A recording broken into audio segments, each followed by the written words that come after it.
Alright, so let's jump in. Today, it's day 3 of Toys to Life Week, the big finale. And today we're going to be talking about LEGO Dimensions. So, what actually is LEGO Dimensions? Well, it's a typical LEGO game, but it's turned up to 11. It's got that typical formula, the different characters with different abilities, solving puzzles on all the levels, but it is stuffed with content. Like, I will show you the gold brick count once we get into the game, which are basically the measure of how many of the puzzles you've done. It's pretty big. Most of these games will have like a couple of hundred. This has 1,000 and something. It's a lot. So it's got a big crossover story campaign rather than following the plot of any particular movie or TV show or anything. This has an original plot which sees Batman, Wildstyle from the Lego Movie, and Gandalf from Lord of the Rings chasing down a villain called Lord Vortek, who's trying to ruin Lego for everybody. And he's played by Gary Oldman, who's absolutely chewing the scenery. So you're going to jump between different Lego worlds based off different franchises. There's different level packs as well, which focus on specific IPs. So there's like a Simpsons one, a Back to the Future one, Mission Impossible one, which will see you playing out the plots of different movies or TV shows. And each franchise in the game also has its own open world hub. And they're really cool. I can't wait to show those off. They're very, very cool. There's a huge selection of franchises in the game. So they've got the original Lego stuff, like the Lego Movie and Ninjago. And then more current stuff, like Adventure Time and Sonic the Hedgehog. And then they've got some retro throwbacks as well, which I really liked, such as Gremlins and The Goonies. The Goonies is one of my favorite movies. When they announced that was coming, I was just like, oh hell yeah. So there's different packs which add different things into the game. Every pack comes with at least one character and an accompanying accessory, whether that'll be a vehicle or a weapon or a gadget or something like that. And they'll also grant you access to the adventure world, the big open world hub, based off the property they're from. So you pop down the Doctor, you get the Doctor Who world. Pop down Homer, you can go to the Simpsons world. Pop down Sonic, and you unlock Adventure Time. Wait, no, that doesn't sound right. So the progression of the series compared to the other Toys to Life games is a lot simpler, because there was only one game. There we go, done, easy. So you had a starter set, which came with Batman, Wildstyle, Gandalf, and the Batmobile. This gave you access to all of the story levels, but you couldn't finish all the puzzles within those worlds, because you needed extra characters. You also got access to the DC Comics, Lego Movie, and Lord of the Rings Adventure Worlds, so you could run around and have fun with those. But again, the puzzles did require other characters, so you did have to end up paying more. Although they did end up adding in a system where you could use in-game currency to rent some characters for a short amount of time. There were a number of packs released in the game's first year that added in new levels and characters and things. And then year 2 of the game added even more content. So rather than having a crossover story for the second year, they had 3 different story packs, which gave you, I think, 6 levels based on a different movie. There was one based off the Ghostbusters reboot, one for Fantastic Beasts and Where to Find Them, and one for Lego Batman movie. And in addition to that, they kept up the same packs that you were seeing before, which were the team packs that gave you 2 characters and 2 items, a level pack which gave you 1 character, 2 items, and a new level to play, and fun packs which just gave you 1 character and 1 accessory. So you had those 3 packs in year 1 and year 2, but year 2 had the orange base on the bottom rather than the blue one. Oh, I didn't animate this. Whoops. This is meant to come in one at a time. But okay, it's all on screen. I was really rushed getting this one out because I kind of forgot. And I was like, oh, I've got plenty of time to do this. And work this week was really busy. But anyway, I digress. What was cool about LEGO Dimensions? It was the trusty LEGO formula, you know? The LEGO games are reliable. None of the ones I've played have been bad. Some of them haven't been as exciting as others. But, it's pretty reliable. Kid-friendly fun. Lots to do. And this one has so much more than any other games. Plus, the level design was really good as well. I found that some of the LEGO games they make nowadays, the level design is more focused on like set pieces and things. Whereas I really liked the levels from like the Lego Star Wars games, Lego Indiana Jones games, where you could kind of explore, find all these optional areas, that kind of thing. and really make use of those puzzling abilities. But the levels in the recent games got a bit more linear, and then they gave you the open world hubs, so it was kind of like, that's where the open stuff was. But LEGO Dimensions has the open world hubs and some more exciting and open level design. And out of the three main three main Toys to Life games, LEGO Dimensions was the one that really tried to push the limits of what the genre could do. So the other Toys to Life games are kind of just putting a figure down, putting a toy down, unlocking a character, that kind of thing. But LEGO Dimensions does some really cool things, which I'll show you later. But basically, this big glowy portal we've got over here actually kind of functions as a controller rather than just a way to get your toys in. The portal will light up with different functionality as we progress through the game. And depending on where you put the characters on the toy pad, it's going to do different things in some of the puzzles. So that's really cool. In addition to that, it's Lego. So you actually get the instructions to build the figurines you're playing with as you play the game. So you don't actually get this portal here already assembled. This big pretty portal. I'd lift the webcam up so you can see the whole thing. But I spent so long trying to get in the right position with the right focus and everything. So I'm just going to leave it there. It's got this big portal headrest. Is that the thing? I don't know. But like, thing at the back. And so you actually get the instructions to build that as the characters build it in the game. And so you've got all the vehicles as well. Like, got the Batmobile here. Can't really see it because it's a bit dark. Might have to turn the brightness up. But yeah, Batmobile's there. So you get the instructions to build each vehicle once you put the character who owns the vehicle onto the toy pad. So you put Batman down, then it'll give you the instructions to build the Batmobile. And then you can upgrade the Batmobile into 2 additional forms, which have their own abilities. And once you do that, the game gives you the instructions, so that if you want to, you can actually readjust the model to look like the new form in real life. Yeah, so the story and writing in the game are really funny. They pay homage to so many different movies and TV shows and things. Some of them will show up just for like a one-off joke. There's one in the Portal level that is so good. It's a crossover that I just was not expecting, but once it happened, I was in love. And you get to see characters like the Doctor talking with Batman and telling him off for being so grumpy. GLaDOS from Portal ends up being a super important character in the game.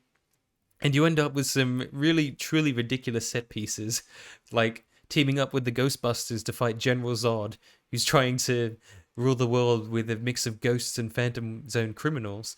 And you're all blasting him together with proton packs while the Ghostbusters theme plays.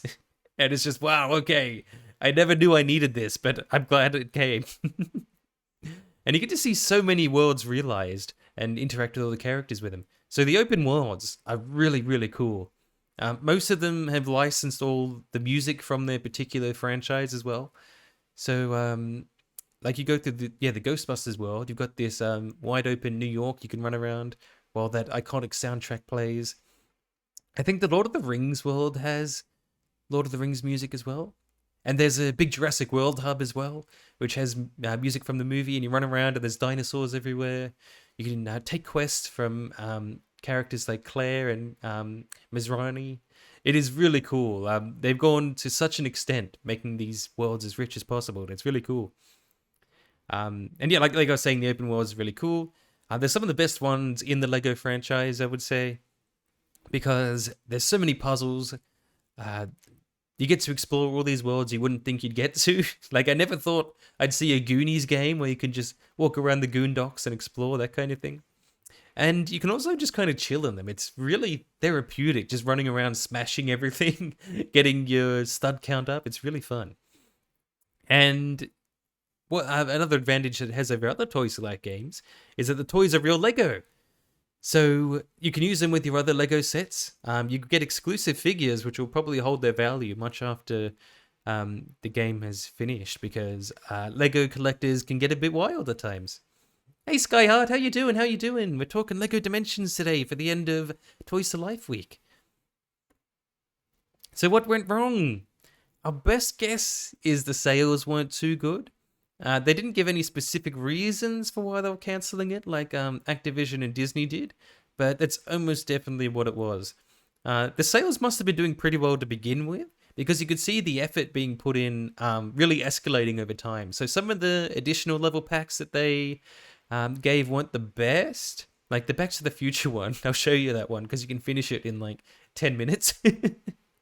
But then some of the other level packs they add later, like Ghostbusters, Mission Impossible, Adventure Time, they're really in-depth levels that take a while, filled with lots of cool stuff. They've got original voice acting and things. So, you know, it must have been selling well enough to justify putting in that much more effort. But then you check the trophy completion rates from some of the packs they released in the second year, and they were just minuscule. Like, I think the Ghostbusters pack, I checked it a few months after it came out. This is the Ghostbusters reboot one, which was the big headline of year 2 to start with. And only like 1% or something of people who own Lego Dimensions had done a single puzzle in the pack. And it was like, wow, okay, that must have bombed. And so if the sales are bad, that's going to be worse for this game. You feel like you're sitting in an anime convention panel. Well, I hope it's nice and fun for you. You got the cool guy in a weird costume right here, so it's really like an anime convention. So if the sales are bad, it's going to affect LEGO Dimensions more than other Toys to Life games, because LEGO is expensive to make. There's so many small individual parts they've got to make. They can't just mass produce the figures the same way other games would. And in addition to that, a lot of the sets used exclusive minifigures, brands that hadn't been done in LEGO before, so they had to make a lot of unique and original pieces, which makes the sets really expensive, and any discounts on those is going to cut into their sales. And the game was really expensive, so I think a lot of people were waiting for sales. So, yeah, not so great for Warner Bros. There. And the problem that the game had is that the LEGO formula didn't mesh too well with the Toys to Life structure. The other Toys to Life games, you know, you pay for a character, you get this really fleshed out action combat moveset and all that. But LEGO games aren't about the action and the combat, they're about the puzzles. So the old games would work, you'd unlock all these characters, you get to play through a whole bunch of them throughout the story, then you go back to the old levels, use the new characters you unlock to solve the puzzles, that kind of thing. But in this game, you don't unlock any characters, you got to pay for them all. So it kind of felt less like you were getting this whole original character and things, rather than just kind of paying for the solution to a puzzle. Yeah, it wasn't too great in that regard. They did try to work around this. To their credit, they did acknowledge this would be an issue, so they've done things like, I was saying before, where the portal itself has some mechanics attached to it, so even though the cast for the story is a bit small, you still got some unique puzzles there. And they did let you rent some of the characters with in-game currency, so you could do a few of the puzzles even if you didn't have all the characters. But this limitation does also mean that the levels and the character interactions aren't what they could have been, because you're going to be playing as the 3 characters they know you're going to have throughout the whole storyline. You don't get to play as anyone else. So sometimes the puzzles and the story is going to be a bit limited in that regard. There we go. Yeah, so another thing that happened was they were shoehorned into their very specific pack types. You know, I was telling you about, you know, like the level packs, the team packs, the fun packs. And so it meant they always had to package the characters in with vehicles and accessories. This would mean that you're sometimes paying for things that really didn't add much value. I mean, if you buy the Wonder Woman pack, you get Wonder Woman and the Invisible Jet. That's really cool, because, you know, Wonder Woman's a really iconic character. And the jet is her thing, you know, and it's like, whoa, I get the Invisible Jet. I get to fly around the Invisible Jet. And then you'll buy the Gremlins pack, and you'll get Gizmo, who's really cool, and the car that he drives at the end of Gremlins, I think. He drives at some point in the movie, I can't remember. I think it's when he's trying to kill Spike, and he's in the toy store, and he's driving the car around. And it's like, oh, okay, yeah, that's from the movie. That's cool, I guess. But it's just like a red car. There's nothing that special about it. But, you know, it's from the movie. But then you look at the Aquaman pack. And for a while, Aquaman was the only character who had the ability to talk to sea creatures. So you had to buy him if you wanted to do some of the puzzles. But you look at his pack, and it's Aquaman with a submarine. And it's like, hang on a minute. Why does Aquaman need a submarine? He can swim. I don't remember him doing that in the comics. And so there were a lot of packs where they really came with something that was super forced just because they had to include something in the pack. And so that would put the price up. And so you'd feel kind of ripped off having to pay for stuff that wasn't as exciting as some of the others, especially when you had to double up on characters from a particular series. Because no matter how many DC Comics characters you buy, they're all going to open the same world that Batman already does in the starter set. And likewise, you'd kind of want to min-max it by buying just the characters who give you unique abilities, because otherwise you're doubling up. And since the game doesn't have, combat on par with Skylanders and Disney Infinity, it kind of results in some of the characters feeling redundant. Oh, beg your pardon. But the big thing for me that made me just stop playing the game, I still bought everything because I knew it would be hard to find later. But as they were adding in more stuff in the second year of content, the game was getting so buggy. This poor little Lego engine that they've been using for years was just struggling to keep up.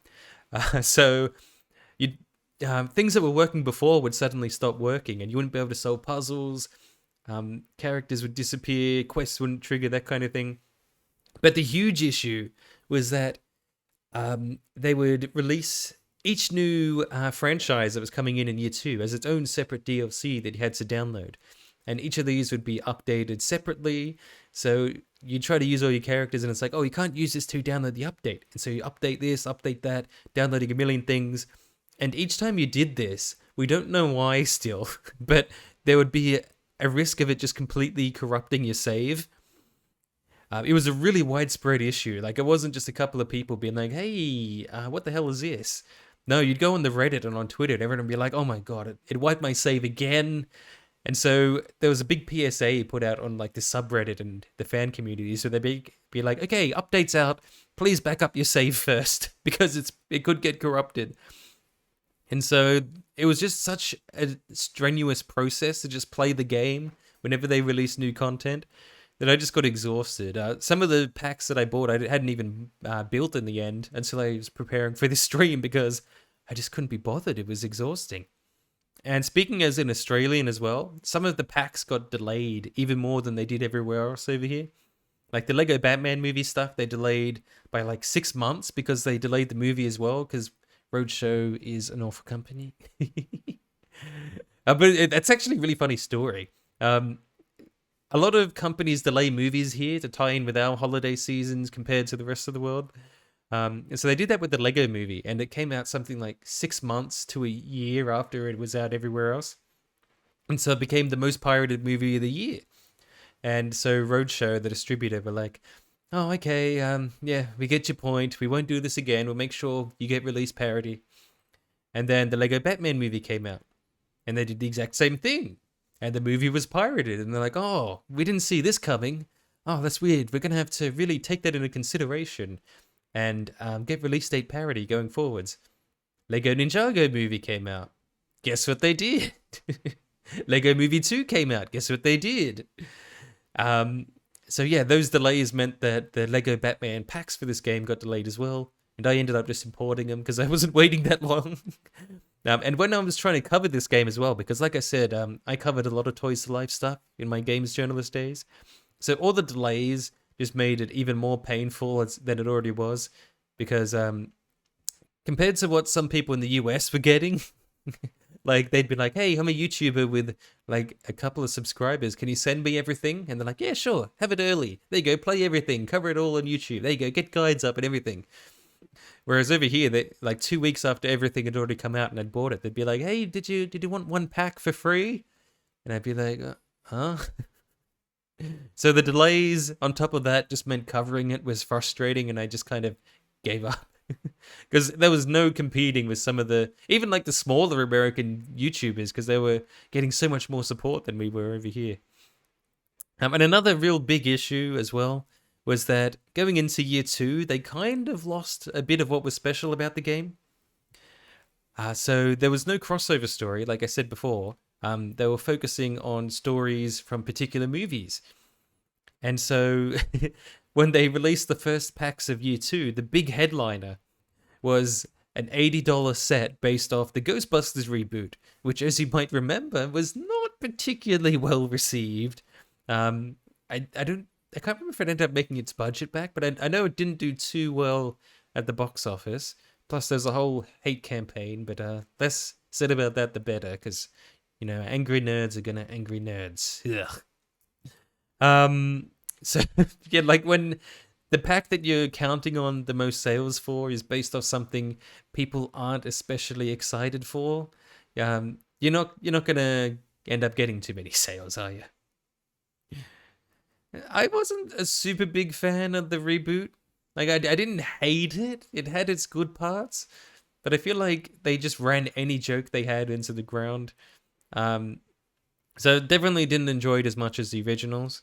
But I would have been fine if they tried making another one in that world and tried to just kind of find its own identity, I guess. But yeah, evidently they're not going to do that. And yeah, since there was no crossover storyline now, some of the new packs and brands they were introducing didn't feel like cohesive parts of the experience because they didn't have a level, they didn't have a story. It was just kind of popping a character down, getting their adventure world, playing through that, and then that was it. You didn't really need to use the new characters as much because you've already done the old levels, you've already done the puzzles. So if they didn't have new abilities, there wasn't too much use to it. So the legacy of LEGO Dimensions, it's a bit more depressing than the other ones. The other ones would be like, oh, well, we found out they were going to do this, found out they're going to do that, and it lives on in the form of this. But this one, a bit more depressing. So there was a third year of content planned. Some LEGO influences, such as Just Too Good, Disney Dan, and I think Eurogamer did an article as well. They've covered some of the things we were going to see. So they're planning a few franchises like Minecraft, a few DreamWorks movies like Captain Underpants, Despicable Me, that kind of thing, and a couple more gaming ones like Mega Man.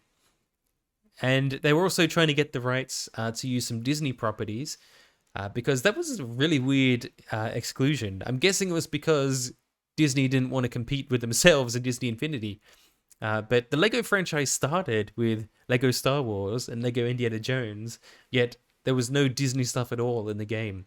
But apparently they were really pushing to get things like Pirates of the Caribbean ready for the next game, or the next year rather. They're also planning on adding characters from franchises that were already in the game. So a lot of series would give you like one character from the franchise, like the A-Team, you get B.A. Baracus, and you do unlock the ability to change him into the other characters, but you don't really get to play as them all at once, and so that was a really weird limitation. But they were planning to go back and add some of the missing characters into those franchises. Like one of the ones they mentioned was Scooby-Doo. Scooby-Doo is one of the franchises in the game. You get Scooby and Shaggy, as well as the Mystery Machine and a Scooby Snack, but apparently they were planning on adding some of the other Mystery Inc. characters as well. Yeah, that was another one of the limitations of the Toys to Life structure. It kind of limited how many characters you could get from a series because they had to fit into these very specific packs. So you didn't get like a Mystery Inc. pack, which had the whole gang in it. You just got Scooby and Shaggy, and then you interact with the characters in the Scooby-Doo level. But the really big thing that they were planning for Year 3 was a scanner that would scan your physical Lego models that you built and put them into the game. It was going to be limited. I think you had a 5x5 grid to work with, so a similar size to the vehicles in the game. And apparently they had this prototype working. I haven't seen footage of it, but a lot of trustworthy people have said it's real, where you could scan like a 5x5 Lego model, it would put it into the game, and you could use it like any of the vehicles and items. It sounds super ambitious. Like, when it first leaked, people thought someone was just taking the piss and just making up fake leaks, because people do that all the time. Like Smash Bros. They'll be like, oh yeah, it's going to have 100 characters. It's got, actually, most of the characters that came to mind when I was going to come up with exaggerated fakes are actually in Smash Bros. Now. Because it's like, oh, it's going to have Sonic and Sora and Cloud. Oh, wait, it actually does. But, yeah, then some people who actually have definitive sources within TT Games were like, No, no, no. That was real. Some of the other stuff, not so much, but the scanner that scans your Lego into the game, no, that was real. It was wild. And so the game is really hard to play now, unfortunately, because, you know, they just discontinued the packs. You can't buy those easily anymore. And there's no digital version at all. Disney Infinity has most of its stuff available digitally to play. Starlink, you can play that digitally. I think some of the Skylanders games, you can, like the mobile versions, you might be able to play digitally. I'm not 100% sure. There is the Switch version, where once you scan a character in, you don't have to scan them in again. And I think that's how all the handheld ones work. So you could theoretically spoof the NFC signal. I don't know if that counts as piracy, so don't fight me, Twitch. I'm innocent, just asking questions. And so yeah, there's no digital version. You can't play the game anymore, but they're still making Lego games. You know, those print money. But they're not going to be tied to expensive toys to produce anymore. They're just going back to the usual old format. The downside is that Dimensions doesn't seem to have influenced too much within the Lego structure. Some of the things that they were making with this game really felt like they were a warm-up before making a full game out of it. Like the Doctor Who stuff is so in-depth and so rich with so many unique enemies, unique locations. They got all the voice actors and everything. It really felt like it was an excuse to develop assets for a Lego Doctor Who game to come later. But it didn't, and I was really surprised because like there's so much Doctor Who stuff. I don't know if we'll get to it today, but yeah, the Doctor Who stuff is so cool. I got into the show specifically because I wanted to know what the hell was going on in Lego Dimensions, and I was just blown away by how much they went into it. But yeah, that's Lego Dimensions. It's pretty cool. It's very expensive, probably the most expensive out of all the Toys to Life games because you got to buy so many expensive packs in order to get access to everything, let alone do all the puzzles within them. But it's got some really, really cool aspects that I'm really excited to show you. Especially this portal here, like that it's something that the other Toys of Life games just didn't do. It really pushes the limits of what makes a Toys of Life game. So, without further ado, let's jump in.